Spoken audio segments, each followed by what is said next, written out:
magpa-paraffin test, mag-undergo ng investigation para pasubalian. Kasi may mga eyewitnesses na tinuturo na siya. Pero nag-surrender siya ngayon dito. Under investigation nga siya ng ating mga investigador. Willing siya magpa-paraffin test para pasubalian yung bintang sa kanya.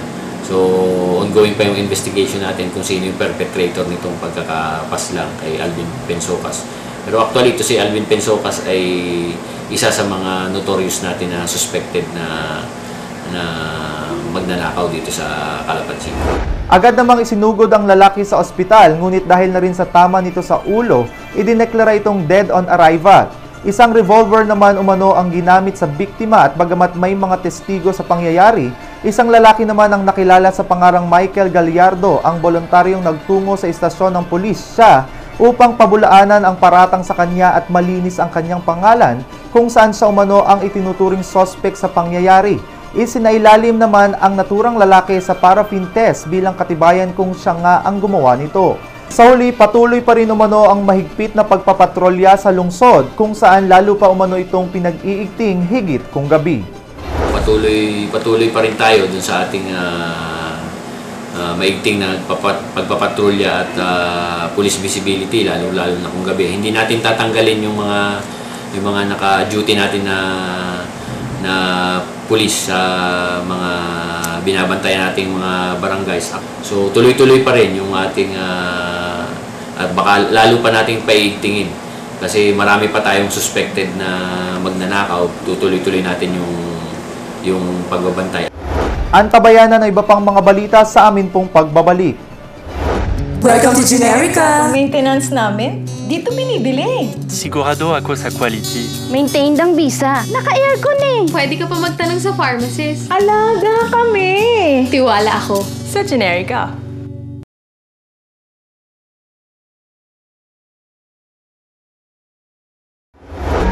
Bakit ka kasi kumabit? Alam mong di tama yan, di ba? Huwag ka nang gumamit ng pag-aari ng iba. Nakakaperwisyo ka sa mga legal na cable. Lumalabo ang signal nila. Mahiya ka naman, hoy. Illegal na cable mo, putulin na. Ano, gusto mo bang umabot pa sa kulungan? Umiwas ka na sa gulo tsaka skandalo. Huwag maging kabit. Magpakabit ng tama ngayon. Supported by PCTA.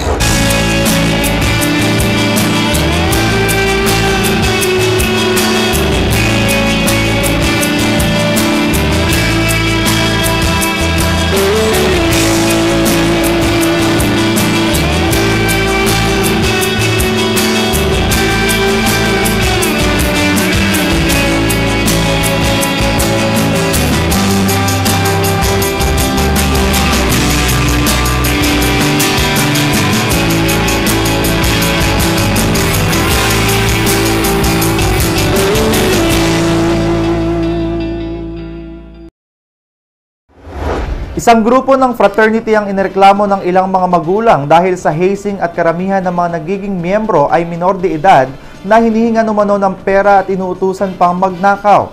Si Mel Francisco magbabalita. Kagabi, ika-12 ng buwang kasalukuyan, bigla nagkaroon ng komosyon sa Barangay Poblasyon Bayan ng Puerto Galera matapos nahulihin ang pinagsanib puwersa ng mga barangay pulis ng nasabing barangay at ng Barangay Sabang sa pangunguna ni Barangay Captain Aristeo Atienza at Rocky Ilaga ng ilang kalalakihan na itinuturong responsable umano sa pagtatatag ng fraternity matapos na magreklamo ang mga magulang ng isang 9 anyos na batang lalaki na nagtamo ng mga pasa sa binti matapos na dumaan sa initiation nito.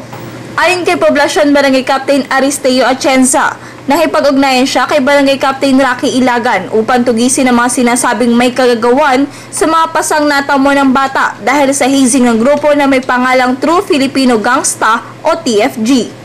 Nagparito sa aking barangay hall, mag-iina. Ngayon ay pinakita sa akin ang pangyayari at inistorya nila. So kagad ay binigyan namin ng aksyon, pinanap namin at yung mga nakita namin ay nandito na at kagad din pinagbigay alam namin sa Pangulo ng Barangay Sabang. Ang reklamo ay una natanggap ng Pangulo ng Poblasyon kaninang umaga. Ang hapon ay tinawag sa akin yung Pangulo na ganun ng problema. So agad pinagtulungan namin at awa naman ng Diyos sa pagtutulungan ng barangay pulis ng poblasyon at barangay pulis ng Sabang sa konsyal ng poblasyon at konsyal din ng Sabang ay kagad namin nakuha yung mga akusado na sinasabi na mga founder. Ang founder kasi ay nasa akin, nasa Sabang. Ngayon ay nasa munisipyo. Kasabay ng paghuli kina RJ Asan, 18 anyos, residente ng barangay Sinandigan, ang founder umano ng grupo, at Nico Bernardino, 20 anyos, residente naman ng barangay Poblasyon, at siya umanong presidente ng TFG ay ang pag-ipon rin sa mga miyembro, na karamihan naman ay mga minor de edad. Ganun pa man, ayon sa dalawa, matagal na umano silang kumalas sa grupo. Kasi ako, matagal na akong umalis dyan.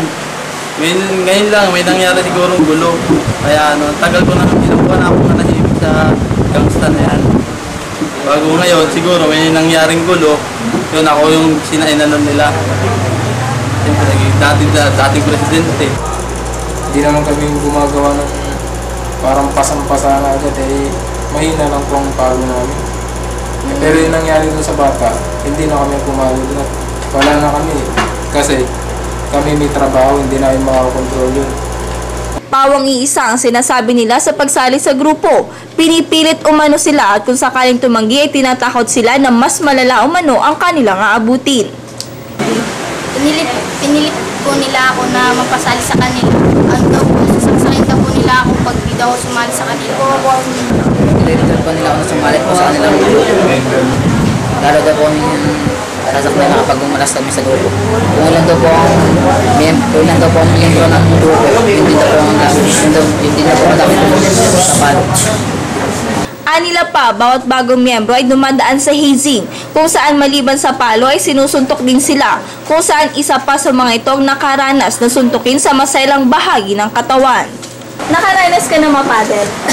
Opo. Ilan? 6 po. Sinuntok niya pa ako sa itlog nung binababtay. Bawat 2 beses sa mura. Ano po, pinaluan po at saka sinondo ka. Inano ka, inano? Sinondo. Ilang palong binigay sa'yo? 15 po. Yung ano po, tig isang suntok ko sa hita tapos 2 sampal. Maliban dito, ayon pa sa mga bata